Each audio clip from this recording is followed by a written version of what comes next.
there, I'm Jeanie Marten with Jeanie Marten Real Estate, and this is your Murphy Real Estate Market Report for May of 2026.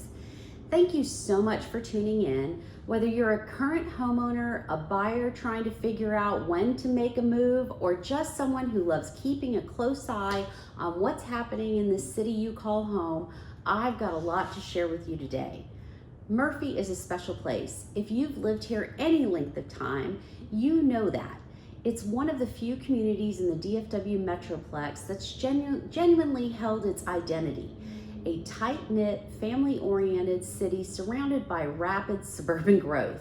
And right now, the Murphy real estate market is telling an interesting story, so let's dig in. Before I get into the numbers, I want to talk about what I've been feeling and seeing on the ground here in Murphy and across the broader Collin County area. Because data is important, but context is everything. We're in a very different market than we were 2 or 3 years ago.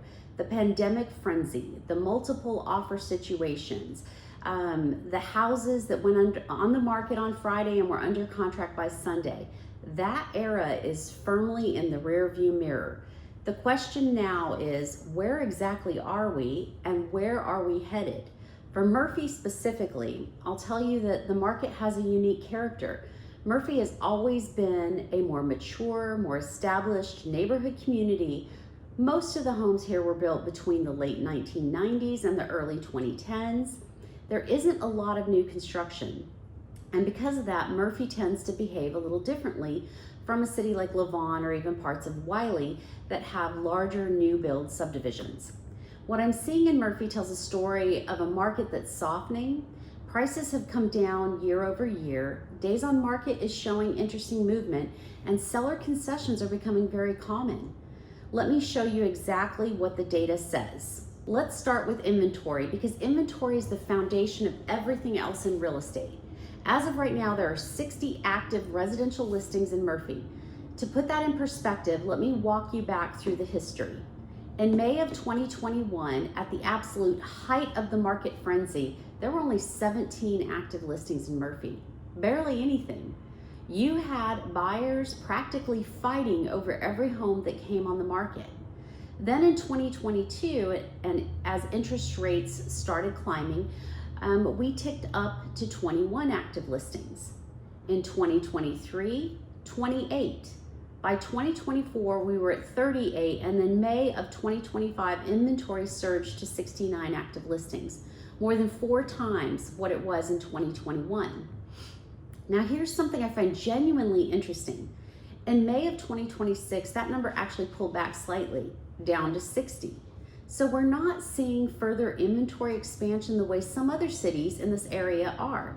Murphy inventory seems to have peaked somewhere in the mid 2025 and has been gradually settling back down. That's actually a modestly positive sign for the Murphy market. Specifically, it suggests we may be closer to a stabilization point. That said, 60 active listings is still historically high for Murphy. It's still more than 3 times what it was during peak market conditions. And that elevated inventory absolutely has implications for pricing, which we'll get into right now. In May of 2026, there were 20 closed residential sales in Murphy. In May of 2025, there were 18 closed sales. So sales volume is actually slightly up, 11%. These are small numbers, so the percentages are bigger. More homes sold this May than a year ago. That's positive. And I want to point out, 20 sales in a city the size of Murphy in a single month is actually reasonably healthy. Murphy isn't a high volume market the way Wiley or Frisco is. We typically see somewhere between 12 and 25 closings per month in this city. So 20 is right in the normal range. The prices ranged from $430 on the low end to $875 on the high end in May of 2026, which reflects the variety of Murphy's housing stock.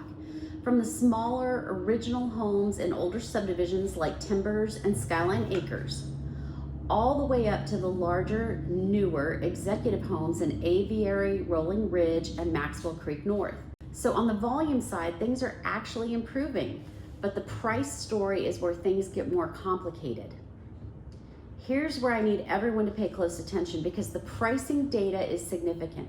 The median close price in Murphy in May 2026 was $588,950. In May of 2025, the median close price was $620. That is a drop of just over $31,000 or about 5% year over year. Now let me put that into historical context because context again is everything. In May of 2021, when the market was absolutely on fire, the median close price in Murphy was around $513.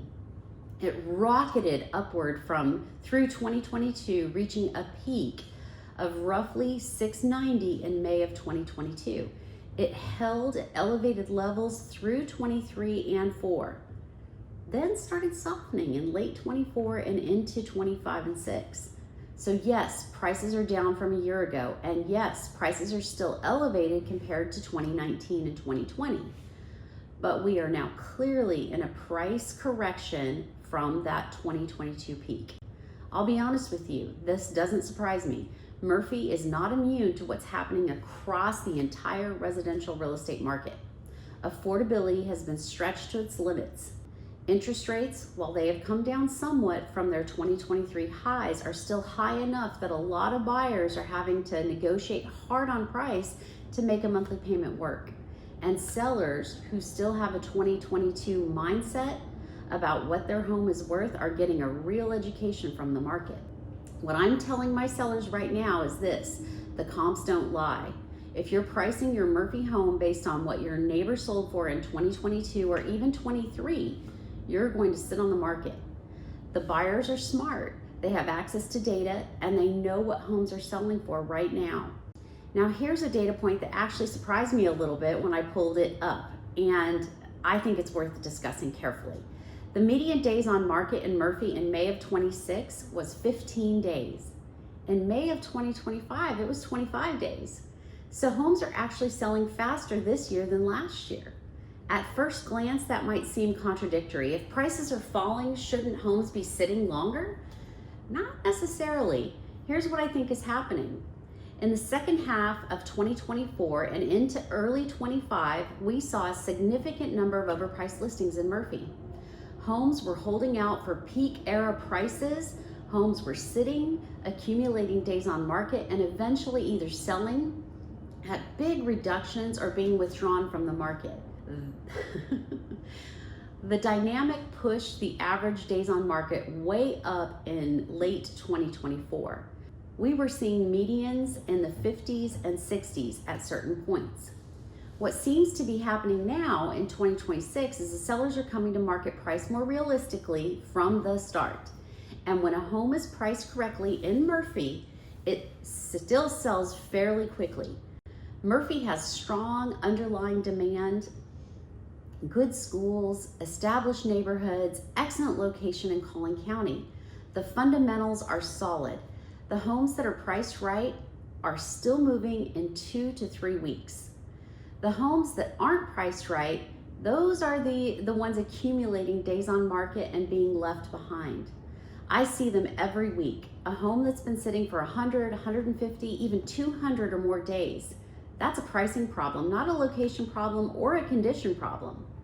Let me talk about the sale price to list price ratio. This tells us how much negotiating room buyers are actually getting. In May of 2026, the aggregate sales price to list price ratio for Murphy came in at approximately 97.5%. In May of 2025, it was 98.4%. What does that mean? It means that on a $600,000 home in Murphy today, buyers on average are negotiating about $15,000 off the list price. A year ago, they were negotiating closer to $9,600 off the comparable price. That difference matters. Buyers are getting more room to negotiate, and that negotiating room is going to be even more significant when you add seller concessions into the picture, which I'll talk about right now.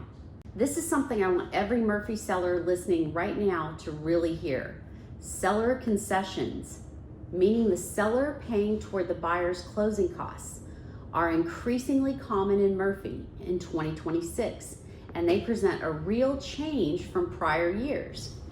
When I sampled May 2026 closed sales in Murphy and looked at seller paid amounts, Here's what I found out.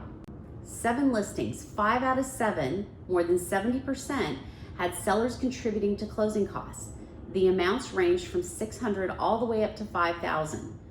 2 of the 7 had 0 concessions. I want to contrast that with the market in 2024 and 2023. In those years, it was much more common to see 0 concessions. Sellers had enough leverage that buyers were often paying all of their own closing costs just to get an accepted offer. That dynamic has flipped. In today's Murphy market, if you're a seller who refuses to offer any buyer assistance with closing costs, you're limiting your buyer pool. Because many buyers, especially those with less reserves after their down payment, need that contribution to make the deal work. A $3,000 to $5,000 concession could be the difference between your home closing and sitting another 45 days. If you're a buyer in Murphy right now, this is actually good news. You have the ability to negotiate not just on price, but on closing costs. And with rates still elevated, getting a concession that you can use for rate buy down points can meaningfully reduce your monthly payment. This is a buyer's leverage point that simply didn't exist 2 or 3 years ago. I want to be real with you for a minute. When I look at where Murphy's market is right now, elevated inventory compared to historical norms, prices down from a year over year, sellers routinely contributing to closing costs, it reminds me honestly of the early stages of a longer softening cycle. I'm not here to cause alarm. Murphy is not in a crisis. These are not the conditions of 2008. In 2008, there were massive numbers of foreclosures. Banks were failing. People were walking away from homes worth far less than their mortgage. We are nowhere near that. Most Murphy homeowners have significant equity. The underlying economy of Collin County remains strong. We're talking about price correction, not price collapse. But I would be doing you a disservice if I didn't acknowledge what the data is telling us. Prices peaked in 2022. They held reasonably well through 23 and 24. They are now clearly declining, down 5% in just the past year. And the trend has been gradually downward since mid-2022. For sellers, the message is this: price strategically, price now, don't wait. Every month you hold at a price the market won't support is a month you're accumulating carry costs and watching comparable sales erode your position further. For buyers, the message is this: if you have real leverage right now. The opportunity in Murphy is better today than they've been in for years. Yes, rates are still elevated, but you're getting homes at lower prices than 2022 with seller concessions and with actual negotiating room. That wasn't available to you when the market was at its peak. Now, I want to share something that could be a genuinely transformative development for the city of Murphy. And I mean this in a very specific way. If you've lived in Murphy for any length of time, you know that this city has always had one characteristic that sets it apart from its neighbors. Murphy has historically been a dry city. Well, mostly. In 2002, Murphy voters approved allowing restaurants to serve alcohol. In 2012, they approved the retail sale of beer and wine at grocery and convenience stores. But Murphy has never allowed package stores, dedicated retail liquor stores selling spirits. That may be about to change. As of this week, and I mean just this week, the Murphy Chamber of Commerce is deep into a petition drive that could put the question of allowing package stores before Murphy voters as soon as November 3rd of 2026. The Chamber needs approximately 2,700 signatures from registered voters before their July 17th deadline. If they get them, the Murphy City Council would be required to put the issue on the fall ballot. And here's what I think is important from a real estate and commercial development standpoint. Murphy's Mayor, Scott Bradley, has said personally that he favors allowing package stores. The police chief has said he doesn't believe it would create a public safety problem. The Chamber has made the argument, and I think it's a compelling one, that Murphy has been losing significant retail tax revenue to neighboring cities. Every bottle of scotch, every case of wine that a Murphy resident buys at a Specs or Total Wine in Plano or Allen, That's sales tax money leaving Murphy. It's money that could otherwise be funding city services and keeping property taxes lower. If this passes, you would likely see major retailers like Specs, Goody Goody, and Total Wine looking at Murphy locations relatively quickly. And where those anchor tenants go, other retail follows. This is the kind of commercial catalyst that cities dream about. Now, will it pass? That's not my call to make. And this is genuinely a conversation that the community needs to have. There are residents who have opposed it in the past, but the fact that the mayor supports it, the chamber's driving it, and it's going to be on the ballot this fall makes this one of the most significant commercial development stories I've seen in Murphy in years. Beyond the package store story, Murphy also made news earlier this week when the city adopted an updated master plan in March of 2026, its first comprehensive land use update in years. The master plan rezoned at least one neighborhood and sets a new vision for how Murphy wants to grow and develop going forward. That kind of long-range planning is a healthy sign for a city. It means Murphy is being intentional about its future, and finally, the city is investing in infrastructure. Murphy recently put its Maxwell Creek pedestrian bridge back out for bid, looking to build that connectivity into the community. New construction in Murphy this year is also adding to the city's tax base, which helps keep city finances healthy even as the residential market softens. All right, let me wrap up with where things stand. Murphy in May of 2026 is a market in transition. Sales volume is slightly up. Days on market are actually faster than a year ago for well-priced homes, but prices are down about 5% from this time last year. Seller concessions are becoming common, and buyers have real negotiating leverage that they haven't had in years. If you're a Murphy homeowner thinking about selling, the window to price your home well and sell, still getting a solid outcome is open, but that window is not permanent. Let's have a conversation about what your home is worth in today's market before you make a decision. If you're a buyer looking at Murphy, I'm genuinely excited for you. This community has fantastic schools, beautiful established neighborhoods, and a lot of exciting things happening on the commercial side that could make this an even better place to live in the years ahead. You have more options and more leverage than buyers have had in 5 years. I'm Jeanie Marten with Jeanie Marten Real Estate. Thank you so much for watching. If this was helpful, please share it with a neighbor, a friend, or anyone who loves Murphy as much as we do. And if you have questions about the market or are thinking about making a move, reach out to us directly. We'd love to help you. Until next time.